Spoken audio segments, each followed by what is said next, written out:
Hello, welcome to Creating Connections, episode number 79. I am Gittimer Certified Advisor Mitch Taylor. And I'm Certified Personality Trainer Vicki Musney.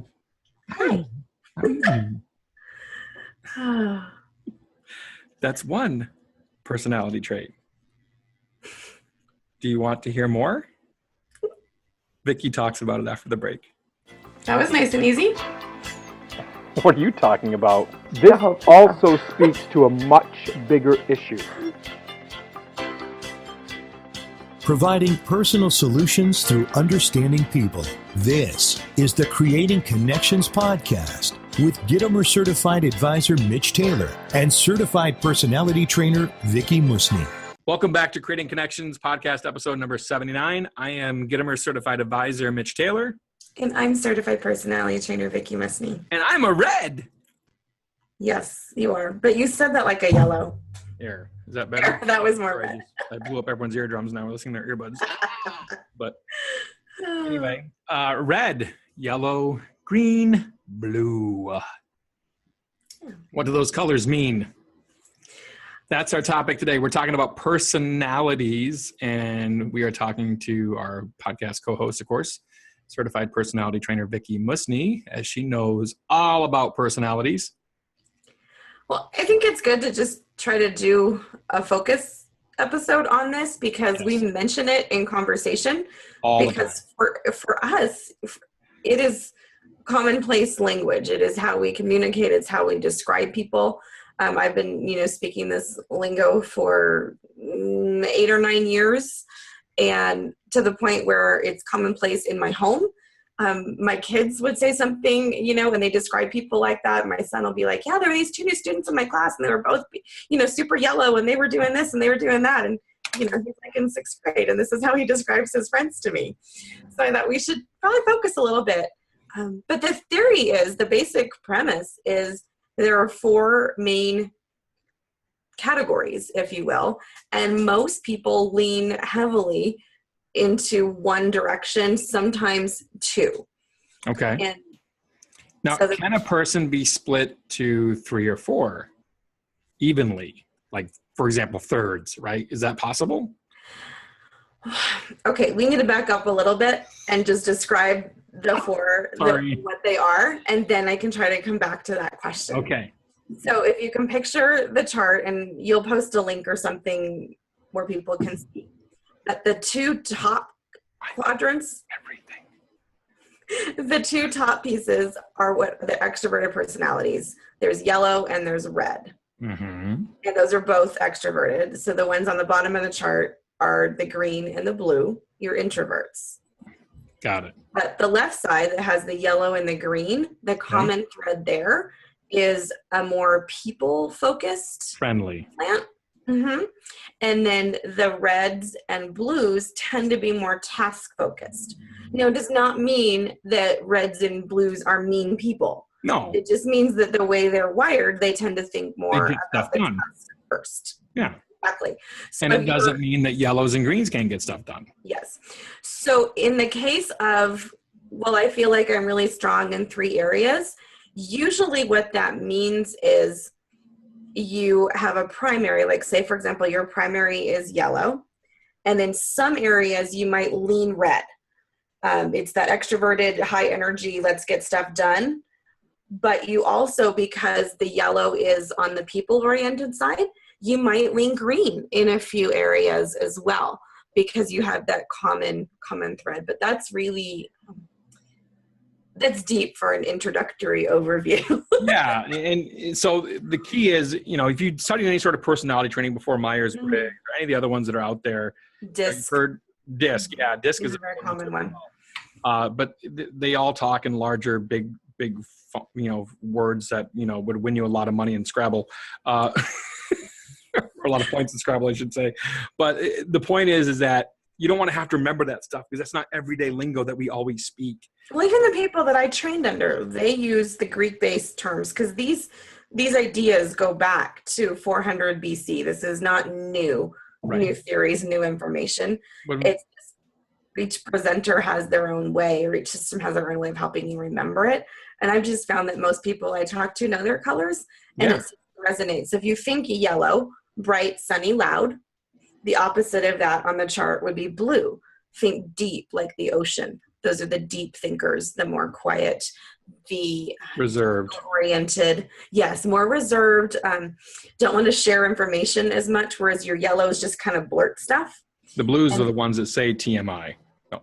Yes, they came up with that phrase to describe their yellow friends because they didn't have the vocabulary to call them yellow in the same way that we do. And they wanted to be efficient and task oriented and get something done, so they decided just 3 letters will totally be the serve. So so opposite colors on the chart tend to reflect opposite personality traits, and so then the other two, the red is exactly what you would think of when you think of a red, high energy, driven, very goal oriented. Focused. Sometimes can be bossy.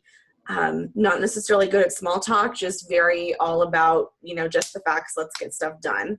And then the opposite of that is the green, the cool, calm, collected, really easygoing, just peaceful green meadows. Peaceful green meadows, just relax, everything's going to be okay. Mm-hmm. And the beautiful thing is that within each of those personality types, there are strengths and weaknesses. Mm-hmm. And if we can learn to identify that, we can embrace those qualities that other people bring. And I think that's just part of the really cool thing in personal relationships and business relationships. I see it in my family all the time. In, my son that is a green that relies heavily on my daughter who is a red to help him get stuff done. And yet the greens in our family have that calming force to bring the rest of us that live way up here at this high energy area to just bring us back to reality and help us to calm down. So, and we need all types. One thing I want to stress on this before we get to that final question, I asked Vicki earlier, which should have been the final question versus the first question.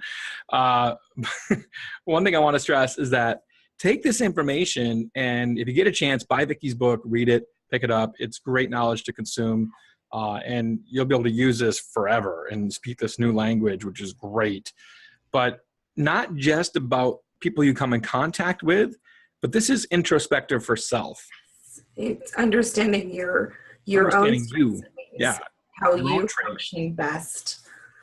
And it's important because I actually brought Vicki in to train our staff here at Tailored Weddings, and that was one common theme that I expected them to understand each other a lot better, which they did. Mm-hmm. But the unexpected benefit was understanding themselves, which was super cool. So, and it's so fun, especially to get to train an entire staff like that. I mean, sometimes I work with business owners and they have those aha moments, but then I don't know if things make it back to the staff to have that kind of impact. But when I get to go in and train an entire staff and provide you with those situations and the role play activities that we do, and just those discussion times and watching when I mention a trait and everybody turns and looks at the same person in the room because you know exactly who is that personality. That's when the real learning takes place because you can see the application so much quicker. But yeah, it is about understanding yourself as well as understanding the people that you meet. And I guess along those lines, I want to say the reason I teach this is not so that you can change those other people. No, it's not. Try to do that naturally, and it doesn't work. It's not what this is about. This is about understanding yourself, understanding the other people, and then you only get to choose how you behave in a situation or what you say and how you communicate. So if you know something about the other person, then you can choose words that you think are going to most resonate with that person. Yeah. Or you can choose mannerisms or timing or pace and tone, all those other things that come into communication that you think are going to best work for them. And hopefully they will hear you at their best, but you don't get to change what they say. No. And maybe they could learn from you, but you got to. If you're looking to improve relationships and improve employee dynamics to really get the most out of your team, and have them understand who they're coming in contact with behind the scenes and in front working with your customers. Personality-based training is exactly what you should be focused on to leverage your team spirit and be able to deliver more effectively for your clientele. So. Well, and of course I would love for you to buy the book and bring me out to train your staff, but I didn't mean for this to be an infomercial.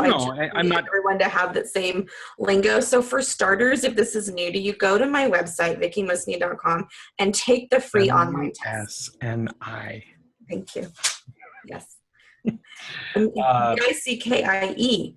No. MUSNI. No, MUSNI. So anyways, that's a little breakdown. Take the free test and send me your results on Facebook and let's chat. Yeah, that's a free offer. I think I heard that, right? Send Vicky your results on Facebook and let's chat. She'll be getting a lot of responses from you guys here. So anyway, check us out at creatingconnections.biz, vickymusney.com for the personalities test. Vicky and I together are creating connections. And very excited to chat about personalities here today and provide a better understanding and glimpse into the world of personalities and how you understand other people better and how you understand yourself better to more effectively communicate. I'm Gittimer Certified Advisor Mitch Taylor. And Certified Personality Trainer Vicky Musney. Hope this was helpful. Yeah, I hope it was helpful too. I think it was. It certainly was helpful for me when I first started learning these things and hearing it in a more effective language that Vicky speaks, and a more teachable, trainable language too. So thank you for joining us here today on the podcast. We'll be coming up at Wedding MBA and then also at Mobile Beat Las Vegas later on this year. Next year, I should say. A couple other opportunities will be popping up here soon, but we can't really reveal them yet. Okay. I'm not good at keeping this secret. And sales help. Yes. Sales help. Talk about sales help. Yeah, join us. In October. That's not very far away. No, not very far away at all. saleshelp2.eventbrite.com. Thank you so much for watching and listening. We'll see you next time. Take care. Bye. Thank you for listening to the Creating Connections podcast with Gittimer Certified Advisor Mitch Taylor and Certified Personality Trainer Vicky Musney. For more information on providing personal solutions through understanding people better, visit creatingconnections.biz.